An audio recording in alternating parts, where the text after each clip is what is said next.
अस्सलाम वालेकुम व्यूअर्स। आज मैंने आप लोगों से जिस टॉपिक पे बात करनी है वो है delay in seeking medical care. एक कॉमन ऑब्जर्वेशन है कि अगर हम मेल फीमेल पेशेंट का कंपैरिजन करें तो मेल पेशेंट को जैसे ही कोई सिम्टम होगा, कोई प्रॉब्लम होगी तो वो फ़ौरन हॉस्पिटल का रुख करते हैं, डॉक्टर से कंसल्ट करते हैं, जो कि एक अच्छी चीज़ है। लेकिन फीमेल पेशेंट में देखने में आता है, जो कॉमन ऑब्जर्वेशन है, कि उनका ऑनसेट ऑफ सिम्टम से लेके सीकिंग ऑफ मेडिकल एडवाइस का ड्यूरेशन बहुत लंबा है।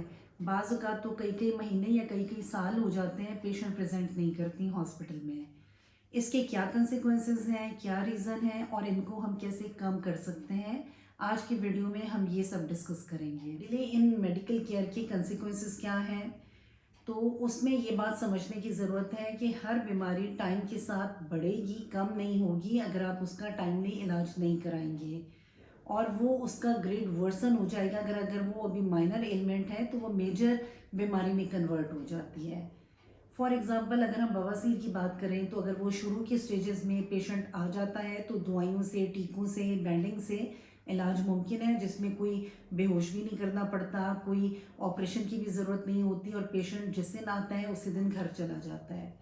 लेकिन अगर हम बात करें कि जब पेशेंट लेट प्रेजेंट कर रहा है तो उसका इलाज फिर थर्ड फोर्थ स्टेज में ऑपरेशन ही है, ऑपरेशन के अलावा कोई चारा नहीं, और ऑपरेशन के फिर अपने कंसिक्वेंसेस हैं, अपने साइड इफ़ेक्ट हैं, कॉम्प्लिकेशंस हैं। तो अगर वो टाइमली आ जाए तो एक छोटी चीज़ है जिसका इलाज भी आसान है। इसी तरह अगर हम बात करें ट्यूबरकुलस एब्डोमेन की या इंटेस्टाइनल टीबी की, तो शुरू में अगर पेशेंट आ जाएंगी तो इलाज उनका आसान है, डायग्नोसिस जल्दी हो जाएगा, दवाइयों से ही पेशेंट ठीक हो जाते हैं। लेकिन जब वो लेट आते हैं, उनकी इंटेस्टाइन बुरी तरह इफ़ेक्ट हो चुकी होती है, नैरो हो चुकी होती है या परफोरेशन हो जाती है, तो इलाज भी कॉम्प्लिकेटेड है, ऑपरेशन भी बड़ा लेप्रोटमी है, और फिर उसकी साइड इफ़ेक्ट भी अपनी जगह है। और कैंसर का तो सबको मालूम है, अगर इनिशियल स्टेज पे इलाज होगा तो आसान होगा, मुकम्मल होगा।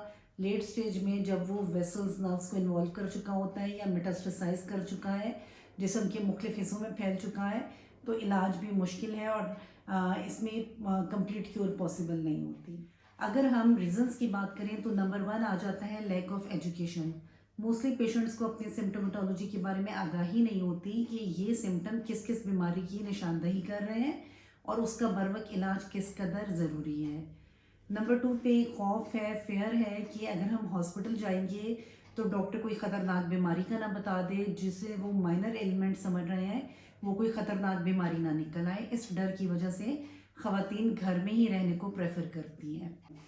नंबर थर्ड पे अगर हम देखें तो no doubt female is a central figure of home. घर का सारा निज़ाम उसके गिर्द चल रहा होता है, तो इस चक्कर में वो मोस्ट ऑफ द टाइम खुद को नेग्लेक्ट करती हैं, अपनी बीमारी के लिए खुद ही सेल्फ मेडिकेशन करती हैं, हॉस्पिटल आना अवॉइड करती हैं। अगर वर्किंग वेमन है तो सुबह जॉब है, शाम को घर देखना है, तो अपने लिए वो टाइम निकालना उनके लिए मुश्किल हो जाता है।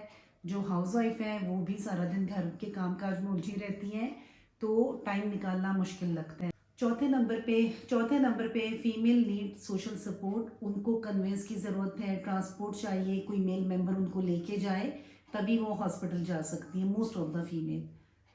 इस चीज़ को कैसे ख़त्म किया जा सकता है? नंबर वन, फीमेल की एजुकेशन ज़रूरी है कि उनको अपने सिम्टम के बारे में आगाही होनी चाहिए कि ये किस बीमारी की तरफ निशानदही कर रहे हैं और उसका बरवक इलाज किस कदर ज़रूरी है।